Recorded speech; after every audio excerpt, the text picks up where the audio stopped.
Model Sim simulation environment. The demonstration will appear in a separate window in your web browser, so be sure to temporarily turn off any pop-up blockers you may be using. While watching the training, use the controls at the bottom and side of the screen to navigate to any point. This class will give you a basic understanding of the Verilog HDL. We will learn some commonly used constructs in Verilog HDL. Then we will discuss the basic modeling structures of the language, and by the end of the class, you will be able to create simple real-world designs in Verilog HDL.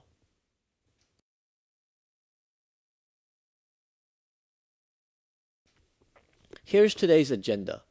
We will begin the class with an overview of the Verilog HDL language, and this includes the language history as well as commonly used terms. Next, we will look at the structures of a Verilog HDL model and discuss general syntax rules for the language. We will then look at the components of a Verilog HDL module. This includes discussions of ports, data types, assignments, and operators. Next, we will learn about behavioral modeling in Verilog HDL.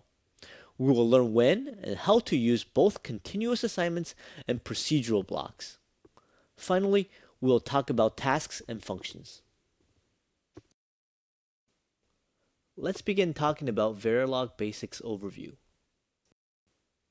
What is Verilog? Well, Verilog is a IEEE standard hardware description language, a text-based language used to describe circuits that will eventually be implemented in hardware. Verilog, like its competition VHDL, can be used to model hardware for the purposes of both simulation and synthesis. Here's a brief history of Verilog. It was originally created by Gateway Design Automation, which was purchased by Cadence later.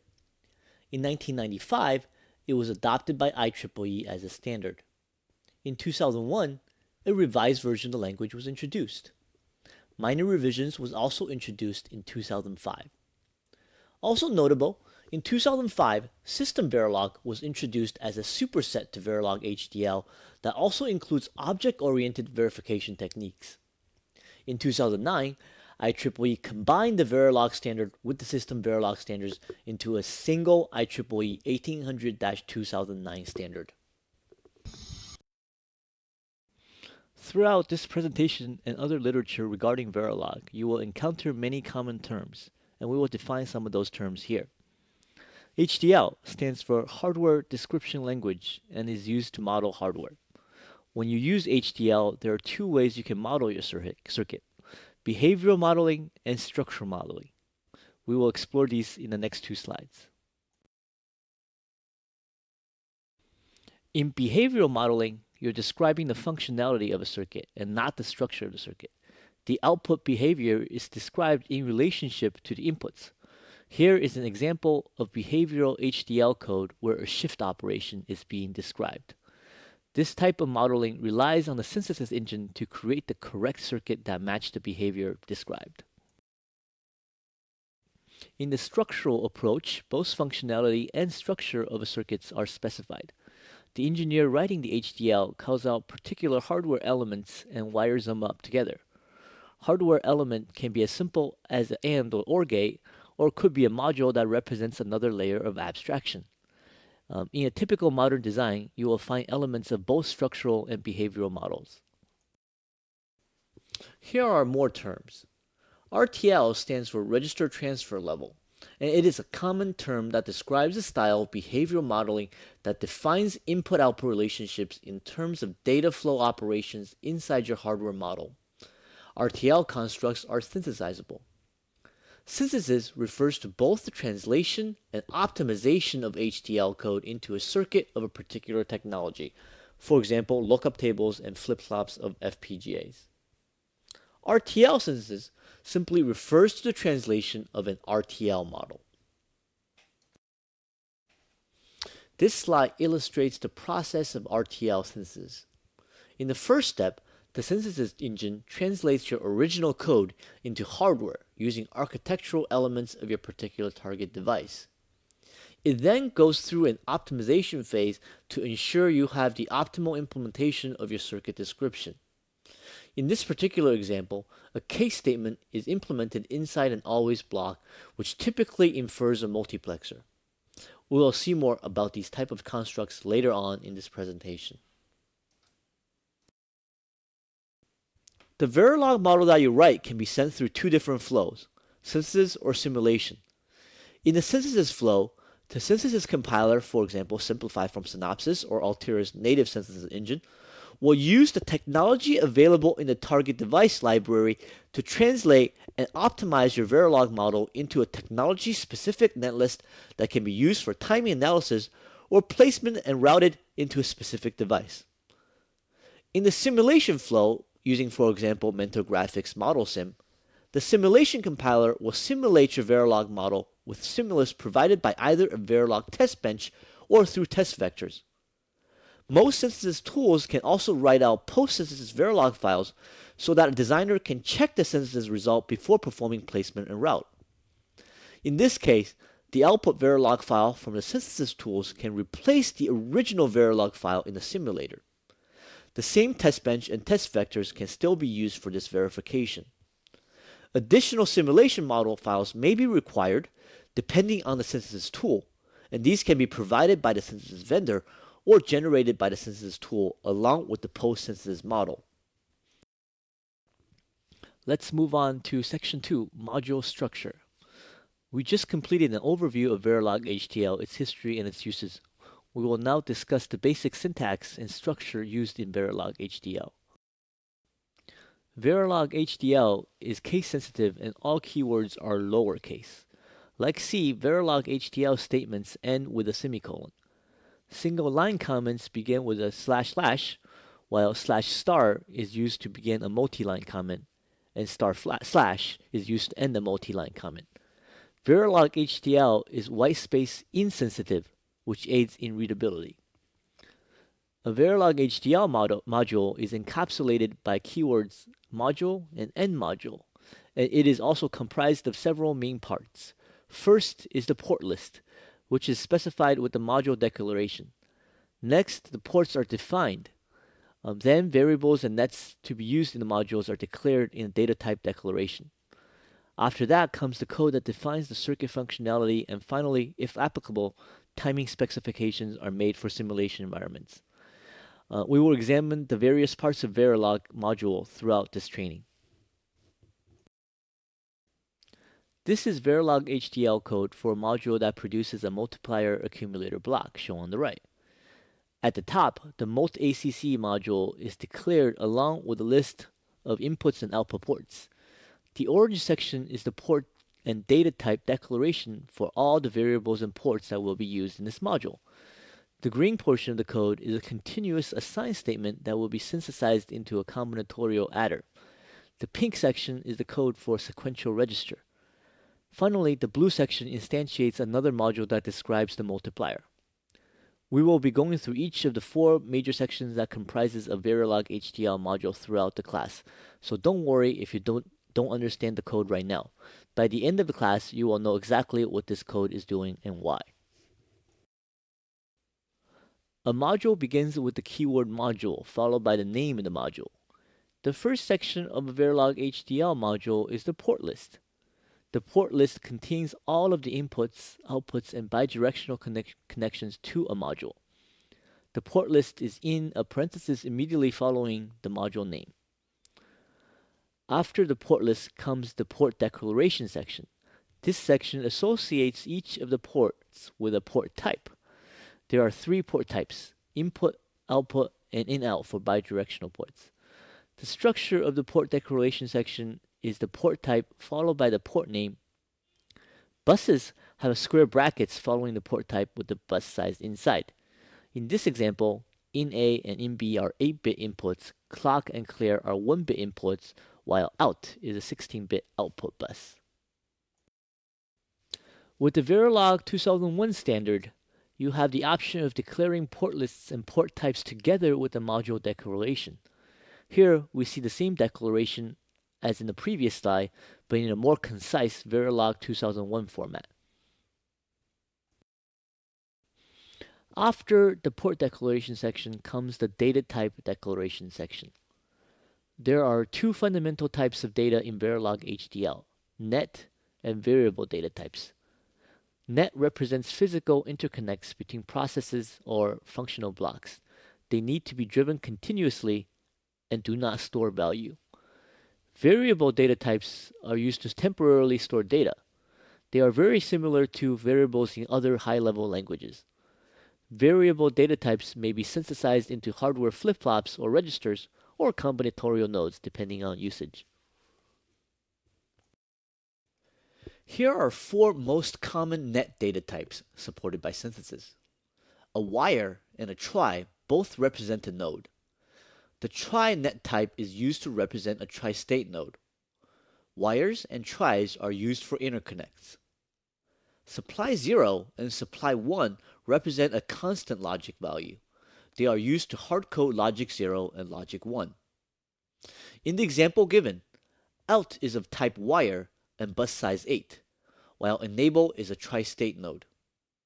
Nets needs to be driven all the time, for example using the continuous assign statement. Variable data types represent temporary storage. They can be of type reg, integer, real, time, and real time. Reg type is a variable of any bit size. Adding the sign keyword will invoke sign implementation. Reg type does not necessarily refer to a physical register. An actual implementation will depend on usage. Integer represents 32-bit signed variables. Reg, time, and real time are there for simulation purposes only, and they do not have synthesis support. Variable data types needs to be assigned inside a procedure, a task, or a function. We will see later what these means. They cannot be driven using the continuous assign statement. With the reg data type, bus declarations can be made the same way wires can. Once a module is declared, it may be instantiated at a higher level module by using the syntax here. First is the lower level component name. This is the name of the module that you have declared. If you wish to express a time delay through the module, you may use the optional #delay construct. This is used in simulation only and not during synthesis. After that, specify an instance name. This is the unique name applied to the component instance. Finally, specify a list of signals you wish to connect to the inputs and outputs of the lower level component.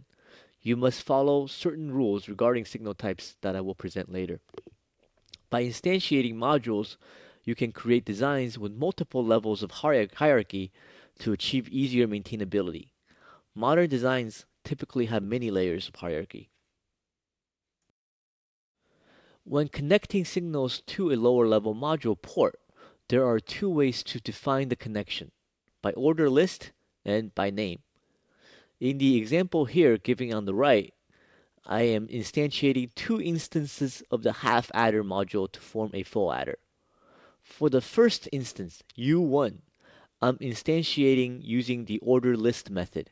Here, I'm connecting higher level signals to the half adder module's ports by listing the port list in the same order as the port list in the lower level module declaration. Order of the port connection does matter in this case, so you should only use this method for modules with few ports. For the second instance, U2, I'm instantiating using connections by name method. Here I've specifically stated which wires connect to which port. Here the order of the port connection does not matter, and I may leave out certain ports that I do not wish to connect. This is the recommended method because it's much easier to see how the connections are made without diving into the declaration of the lower level module. Connections into and out of modules must obey certain rules. Ports of a module and the connections to a module can only be declared of certain data type. When declaring a module, signals of the variable type cannot be used as inputs or in-out ports, while the net data type can be used in all situations. Implicitly, inputs and outputs default to wire if no type is specified. When connecting a signal to a lower level module's port, variables cannot be connected to outputs or in-outs of the module, while the net data type can be used in all situations. Parameters can be used to associate a value to a symbolic name. This is done using the keyword parameter. Thus, you can base construct information like size and settings on the symbolic names to make the code more readable and meaningful. Parameters can be overwritten during compilation by a module instantiating the module containing the parameters. The exception to this is by defining a parameter as a local parameter using the keyword localParam. By defining a parameter as a local parameter, this means that it cannot be overwritten at compile time. All types of parameters must be resolved to a constant value at compile time and cannot be changed during module execution. Parameters can be floating point as well. They are referred to as a real parameter. In the example here, I'm declaring size and out size as parameters resolving to 8 and 16 respectively. They are then referred to when declaring variables data A, data B, and out. With Verilog 2001, you may declare your variables and parameters along with the module declaration. Numbers can be assigned to variables in two ways. They can be sized or unsized. If you don't specify a size or format for a number, they will default to a 32-bit decimal number. The format of a number is size, tick, letter or letters indicating format, and then the actual number itself. If you specify a size number, the width of the number in bits must be specified before the tick. Base formats can be D, H, B, or O as indicated in the slide. You may also add an S to indicate a signed or 2's complement representation of the number. So in the example, 16 tick SHFA is equivalent to negative 16 tick H06. To specify a negative number, put a minus sign before the size. Placing the minus sign anywhere else will result in an error. There are a few special characters that apply to numbers. First, you can use an underscore to improve readability. The underscore will be ignored by Verilog HDL. An X represents an unknown value, and a Z represents a high impedance value. If the most significant bit is 0, X, or Z, the numbers is extended to fill the most significant bits with 0, X, or Z, respectively. If the most significant bit is 1, the number is extended to fill the most significant bits with 0. In terms of arithmetic operators, Verilog defines add, subtract, multiply, divide, modulus, and exponent. Some synthesis tools may not support divide or exponent. Others support them only if the second operand is a constant, so make sure to check the manuals for your synthesis tool. The operators treat input vectors as a whole number, so if Z or X value appear in part of the operand, then the result will be unknown. In the example here, A in plus D in equals unknown. Also, if result vector is the same size as the operand, then carry will be lost. It is important to note that the exponent may not be fully supported by your synthesis tool. For example, in Altera's Quarters 2 software, exponentiation is only supported if either the base or exponent is a constant. Verilog HDL's bitwise operators can be unary or binary, and they include inversion, AND, or, exclusive OR, and exclusive NOR. These operators operate on each bit of the operand. If the operands are different size, the smaller operand is left extended, and the result is the size of the largest operand. Reduction operators are unary operations that reduce a vector to a single bit. Verilog supports AND, NAND, OR, NOR, exclusive OR, and exclusive NOR reduction operators. Each of these operators results in a single bit result. Even though X and Z are unknown values, the result may still be known. For example, if you AND a vector with a 0 in it, the result will be 0 regardless of whether an X or Z bit is present. Relational operators are used to compare operands. They return a single value. Here are the relational operators supported by Verilog. Greater than, less than, greater than or equal to, less than or equal to. The result is either true or false, represented by 1 or 0. If either operand contains a z or an x, the result will be unknown. Like relational operators, equality operators are also used to compare values. They return 1-bit true or false values. Verilog HDL supports 4 equality operators: equality, inequality, case equality, and case inequality. There is often confusion between equality and case equality. In equality operators, only supports the known values 1 and 0.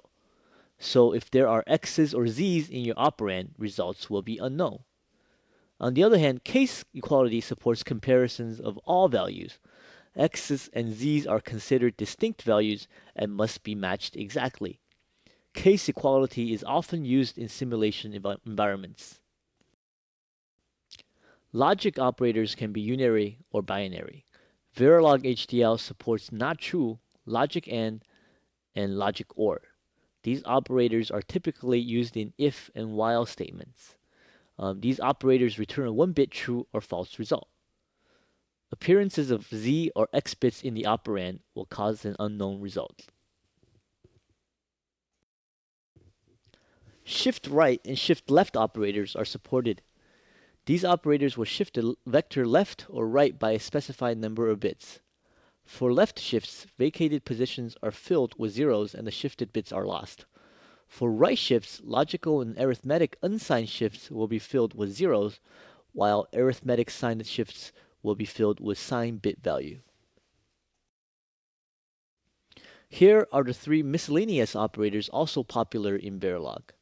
The conditional operator acts like a compressed if-then statement. The syntax is a condition followed by a question mark, followed by the expression to be evaluated if the condition is true, and that is followed by the colon and the expression to be evaluated if the condition is false. Concatenate operator combines 2 or more vectors to form one larger vector. The replicate operator takes one vector and replicates a specified number of times. When you are using multiple operators together, it is recommended to use parentheses to group operations for clear understanding and readability. If parentheses do not exist, here you can see the priority of the operators as defined by Verilog. Unary operators will have the highest priority. Now let's move on to section 3, making assignments. In Verilog, there are 2 ways to make assignments, with continuous assignment statements and procedural assignment statements. A continuous assignment is used to represent combinatorial logic. The left-hand side must be a net data type. Remember that net data types include wire and trie. Continuous assignments are always active. This means that any changes to one of the values on the right-hand side of the assignment results in the left-hand side of the assignment being updated. Continuous assignments can be made implicitly when the net is declared, as in the example at the top right, or you may choose to use the assign keyword to make the continuous assignment later in the code. In a simulation environment, delays can be assigned to the assignment to model actual gates. In the example given, assign #5 adder out equals molt out plus out. If molt out or out changes, then the adder out will be updated with appropriate changes 5 time units later. Procedural assignments are made inside procedural assignment blocks. There are 2 types of procedural assignment blocks: initial block and always block. Initial blocks are typically used to initialize behavioral statements for simulation. Always blocks, as indicated by its name, is always executing in a looping fashion. They are used to describe circuit functionality. A typical design will typically include many initial and always processes. The processes all run in parallel, but the statements within the process are sequential. Each process begin at time 0 in simulation. Initial blocks are typically used in simulation for the purposes of initialization and monitoring, although some constructs may also be supported in synthesis. For example, you may choose to use the initial block to specify initial RAM content. Initial blocks consist of behavioral statements, and these behavioral statements inside the block execute sequentially, so order does matter. The block executes only once starting at time 0. However, depending on the statements inside, it may take an infinite amount of time to complete executing the statements inside. Like initial blocks, always blocks also consists of behavioral statements. Always blocks are used to model a process that repeats continuously in a circuit. Like an initial block, always block starts at time 0, but always block executes continuously in a looping manner.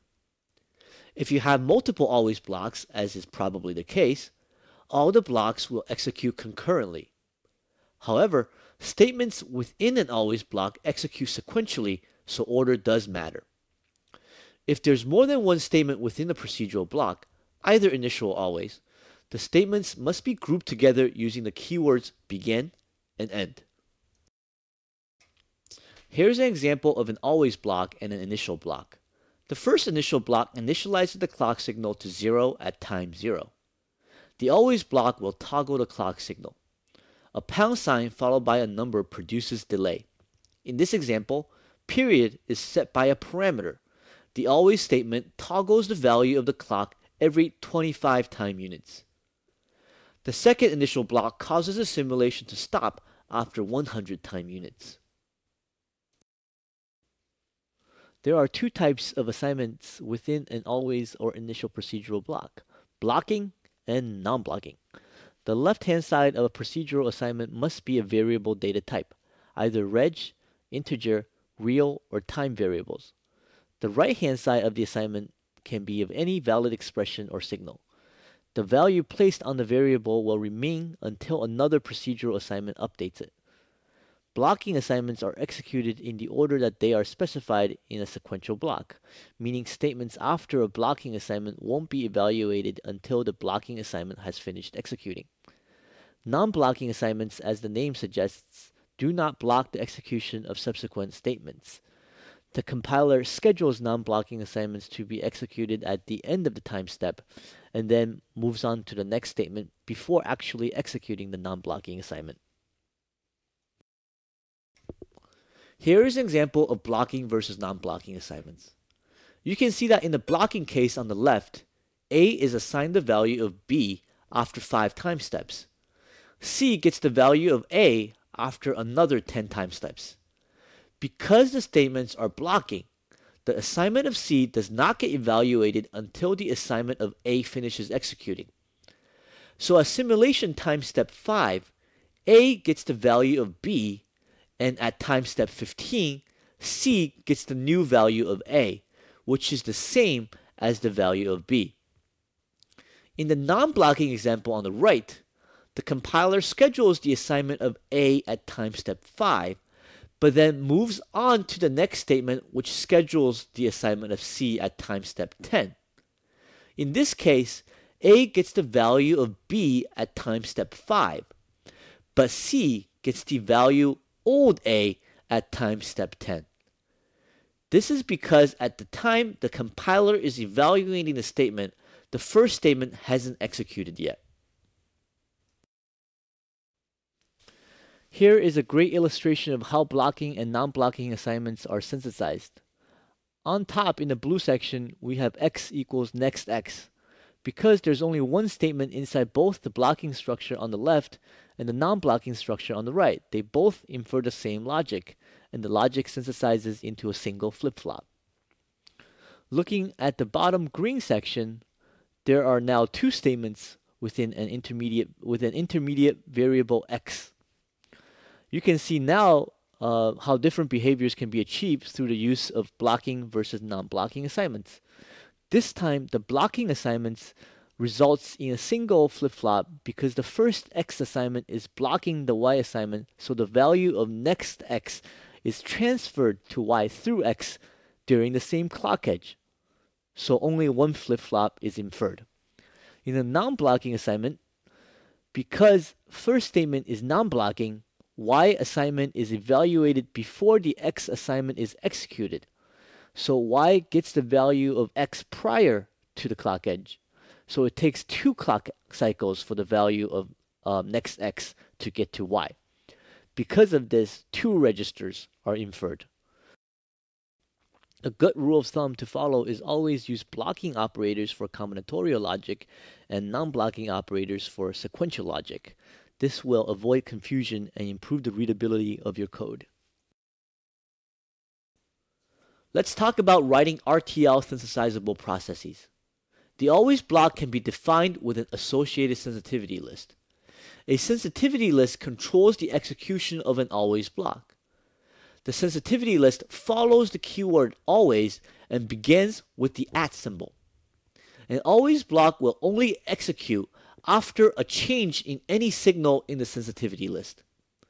Sensitivity list can be further controlled by adding the keywords pos edge or neg edge, indicating that only the positive or negative edge transitions will trigger the always block.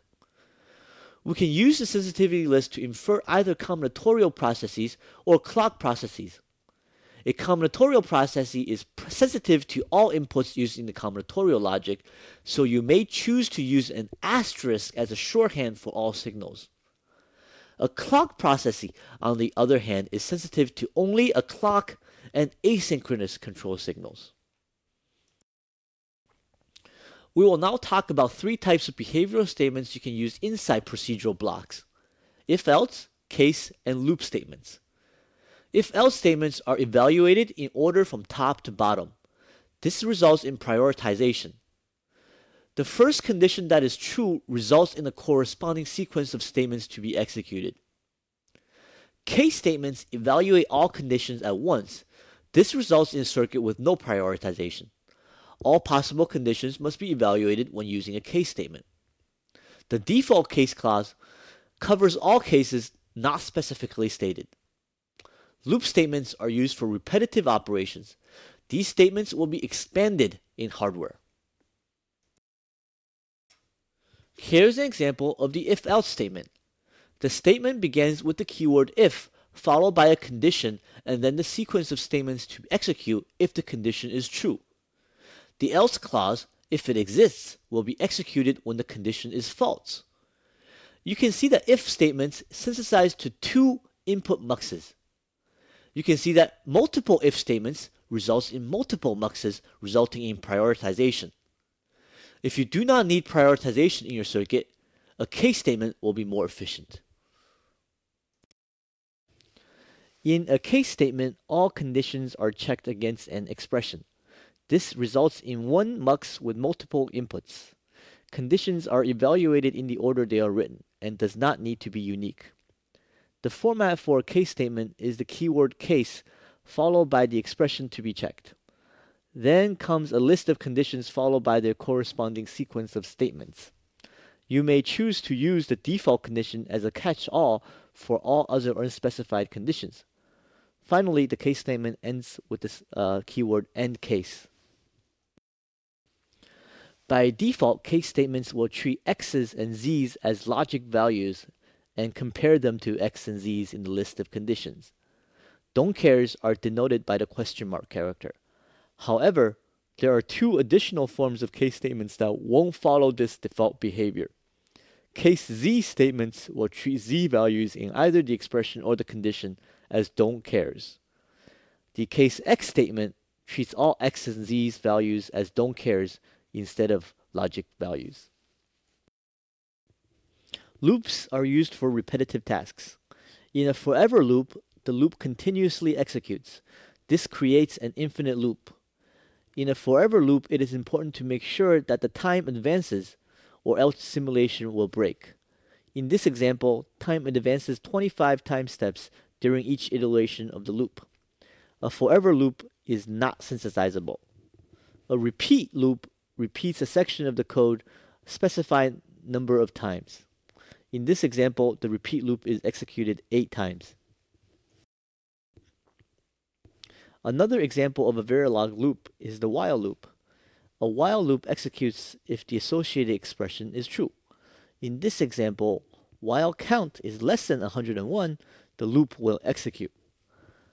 This while loop counts from 0 to 100 and exits when count is equal to 101.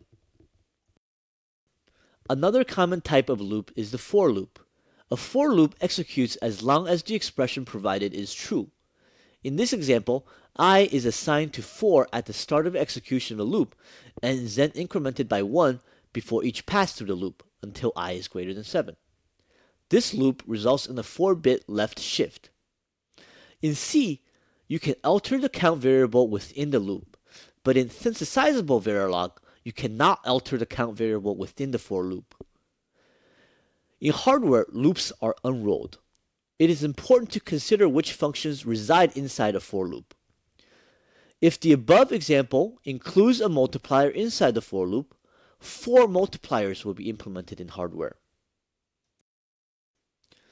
The way we code the sensitivity list will result in a control signal being asynchronous or synchronous. We need to include asynchronous signals in the sensitivity list of the always block. Here are 2 examples of the D flip-flop. The example on the left creates a flip-flop with a synchronous preset and clear. You can see that the process is only sensitive to the positive edge of the clock signal. Once the clock goes high, the clear and preset signals are checked in the if statement. If neither preset nor clear are set, then Q gets D. The code on the right also creates a D flip-flop, but implements an asynchronous clear. The sensitivity list contains both the clock signals and the asynchronous clear signal.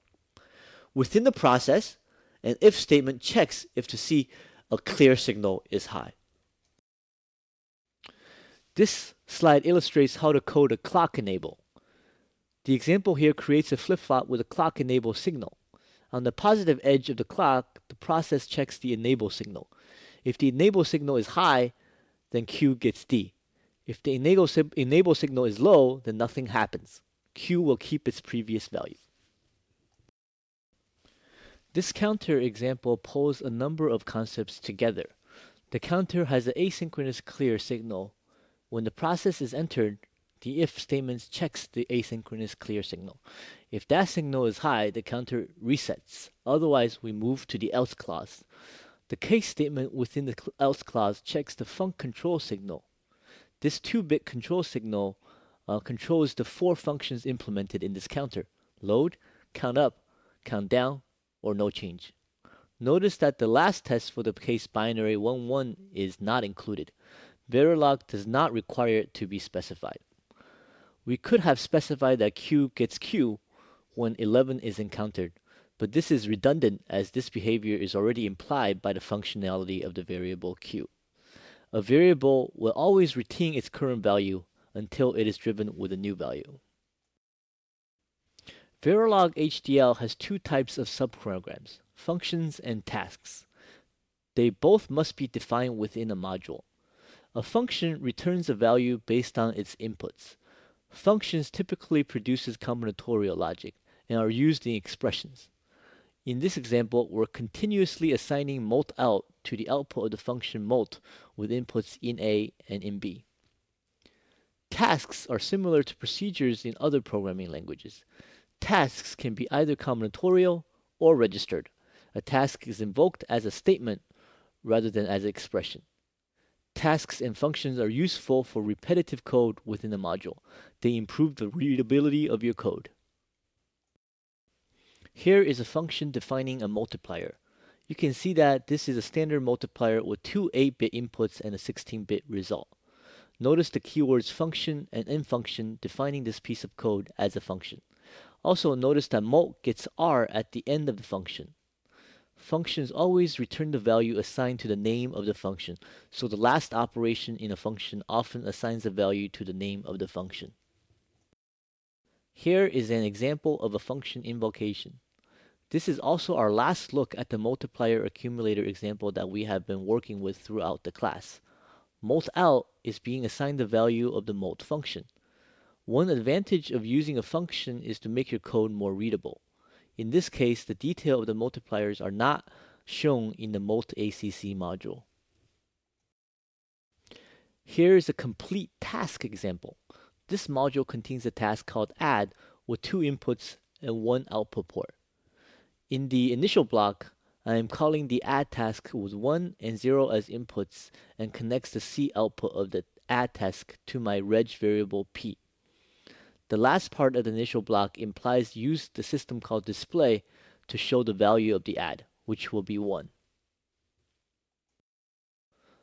There are a number of differences between functions and tasks. First, functions can only call other functions, while tasks can call either functions or tasks. Functions are combinatorial logic, so they cannot contain any delays, event, or timing control statements. Tasks do not have these restrictions. Functions must have at least one input.